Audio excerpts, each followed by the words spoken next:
پہلی اس کی وجہ یہ ہے جناب چیئرمین کہ پریزیڈنٹ نے جو وہ نوٹیفیکیشن جاری کیا اس میں انہوں نے ایڈوائزر آن فائنانس کو این ایف سی کا ممبر بنایا، اور اس کے ساتھ ساتھ انہوں نے یہ بات بھی کہی کہ جب فائنانس منسٹر ہاؤس میں موجود نہیں ہوگا یا جب فائنانس منسٹر میٹنگ میں موجود نہیں ہوگا تو ایڈوائزر آن فائنانس اس میٹنگ کو چیئر کرے گا۔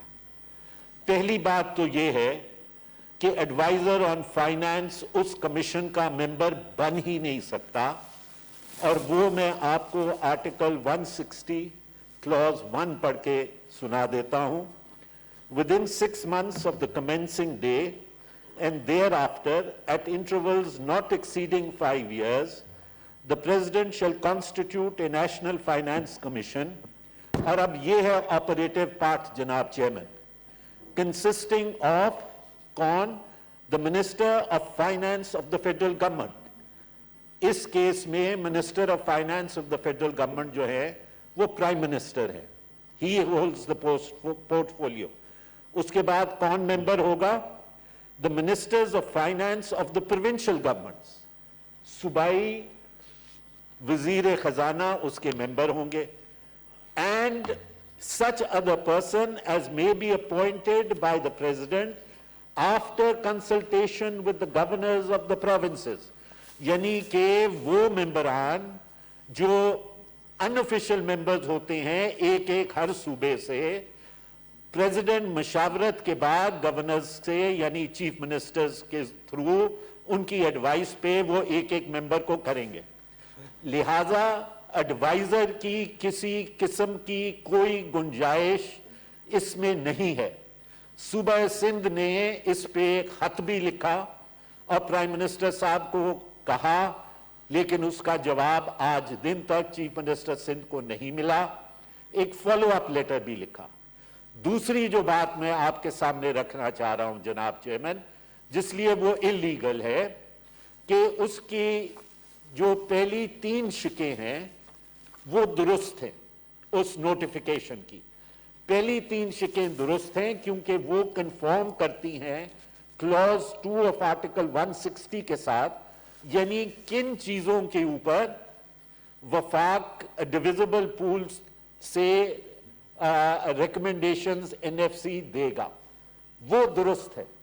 لیکن اس کے بعد جو دیگر چیزیں دی گئی ہیں، جس میں آپ کا گلگت بلتستان اے جے کے ایکسپنسز، سیکیورٹی ایکسپنسز، آپ کا آپ کے جو پبلک انٹرپرائزز ہیں جو وہ لاس میں جا رہی ہیں، ان کے خسارے، آپ کا جو ہے ڈیٹ سروسنگ جو ویسے ہی فیڈرل لیجسلیٹو لسٹ پارٹ 2 کا حصہ ہے، یہ وہ تمام چیزیں ہیں جو آئین کی سراسر خلاف ورزی ہے۔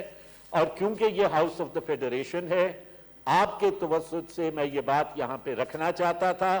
یہ بات مختلف سندھ ہائی کورٹ میں بھی غالباً ایک پٹیشن اب فائل ہو گئی ہے، اسلام آباد ہائی کورٹ میں بھی پٹیشن فائلڈ ہے، چیف منسٹر سندھ کا خط 2 خط آن دا ریکارڈ ہیں، لیکن آج دن تک وفاقی حکومت نے کوئی رسپانس اس کا نہیں دیا۔ شکریہ جناب۔ Thank you. میں جی دوسرا آرڈر نمبر 3 لے کر کے اس کے بعد ٹائم دوں گا سب کو۔ جی 1 منٹ لگیں گے۔ Order number 3۔ پہلی اس کی وجہ یہ ہے جناب چیئرمین کہ پریزیڈنٹ نے جو وہ نوٹیفیکیشن جاری کیا اس میں انہوں نے ایڈوائزر آن فائنانس کو این ایف سی کا ممبر بنایا، اور اس کے ساتھ ساتھ انہوں نے یہ بات بھی کہی کہ جب فائنانس منسٹر ہاؤس میں موجود نہیں ہوگا یا جب فائنانس منسٹر میٹنگ میں موجود نہیں ہوگا تو ایڈوائزر آن فائنانس اس میٹنگ کو چیئر کرے گا۔ پہلی بات تو یہ ہے کہ ایڈوائزر آن فائنانس اس کمیشن کا ممبر بن ہی نہیں سکتا، اور وہ میں آپ کو آرٹیکل 160 کلوز 1 پڑھ کے سنا دیتا ہوں۔ Within 6 months of the commencing day and thereafter, at intervals not exceeding 5 years, the President shall constitute a National Finance Commission, और अब ये है ऑपरेटिव पार्ट जनाब चेयरमैन, consisting of कौन? The Minister of Finance of the Federal Government. इस case में minister of finance of the federal government जो है वो प्राइम मिनिस्टर है, ही होल्ड्स द पोर्टफोलियो. उसके बाद कौन मेंबर होगा? The ministers of finance of the provincial governments. सूबाई वजीर खजाना उसके मेंबर होंगे. And such other person as may be appointed by the president after consultation with the governors of the provinces. यानी कि वो मेंबरान जो अनऑफिशियल मेंबर्स होते हैं एक एक हर सूबे से, प्रेसिडेंट मशावरत के बाद गवर्नर्स से यानी चीफ मिनिस्टर्स के थ्रू उनकी एडवाइस पे वो एक एक मेंबर को करेंगे. लिहाजा एडवाइजर की किसी किस्म की कोई गुंजाइश इसमें नहीं है. सूबा सिंध ने इस पे खत भी लिखा और प्राइम मिनिस्टर साहब को कहा, लेकिन उसका जवाब आज दिन तक चीफ मिनिस्टर सिंध को नहीं मिला. एक फॉलो अप लेटर भी लिखा. दूसरी जो बात मैं आपके सामने रखना चाह रहा हूं जनाब चेयरमैन, जिसलिए वो इलीगल है, कि उसकी जो पहली 3 शिकें हैं वो दुरुस्त हैं. उस नोटिफिकेशन की पहली 3 शिकें दुरुस्त हैं क्योंकि वो कंफर्म करती हैं क्लॉज 2 ऑफ आर्टिकल 160 के साथ, यानी किन चीजों के ऊपर वफाक डिविजिबल पूल से रिकमेंडेशंस एनएफसी देगा, वो दुरुस्त है. लेकिन उसके बाद जो दीगर चीजें दी गई हैं, जिसमें आपका गिलगित बल्तिस्तान एजेके के एक्सपेंसेस, सिक्योरिटी एक्सपेंसेस, आपका आपके जो पब्लिक एंटरप्राइजेस हैं जो वो लॉस में जा रही हैं, उनके खसारे, आपका जो है डेट सर्विसिंग जो वैसे ही फेडरल लेजिस्लेटिव लिस्ट पार्ट 2 का हिस्सा है, ये वो तमाम चीजें हैं जो आइन की सरासर खिलाफ वर्जी है. और क्योंकि ये हाउस ऑफ द फेडरेशन है, आपके तवस्सुत से मैं ये बात यहां पे रखना चाहता था. ये बात मुख्तलिफ सिंध हाई कोर्ट में भी गालिबन एक पिटिशन अब फाइल हो गई है, इस्लामाबाद हाई कोर्ट में भी पिटिशन फाइल्ड है. चीफ मिनिस्टर सिंध का खत 2 खत ऑन द रिकॉर्ड है, लेकिन आज दिन तक वफाकी हुकूमत ने कोई रिस्पॉन्स इसका नहीं दिया. शुक्रिया जनाब. Thank you. मैं जी दूसरा ऑर्डर नंबर 3 लेकर के उसके बाद टाइम दूंगा सबको जी. 1 मिनट लगेंगे. Order number 3. पहली उसकी वजह यह है जनाब चेयरमैन कि प्रेसिडेंट ने जो वो नोटिफिकेशन जारी किया उसमें उन्होंने एडवाइजर ऑन फाइनेंस को एनएफसी का मेंबर बनाया, और उसके साथ साथ उन्होंने ये बात भी कही कि जब फाइनेंस मिनिस्टर हाउस में मौजूद नहीं होगा या जब फाइनेंस मिनिस्टर मीटिंग में मौजूद नहीं होगा तो एडवाइजर ऑन फाइनेंस उस मीटिंग को चेयर करेगा. पहली बात तो ये है कि एडवाइजर ऑन फाइनेंस उस कमीशन का मेंबर बन ही नहीं सकता, और वो मैं आपको आर्टिकल 160 क्लॉज 1 पढ़ के सुना देता हूं.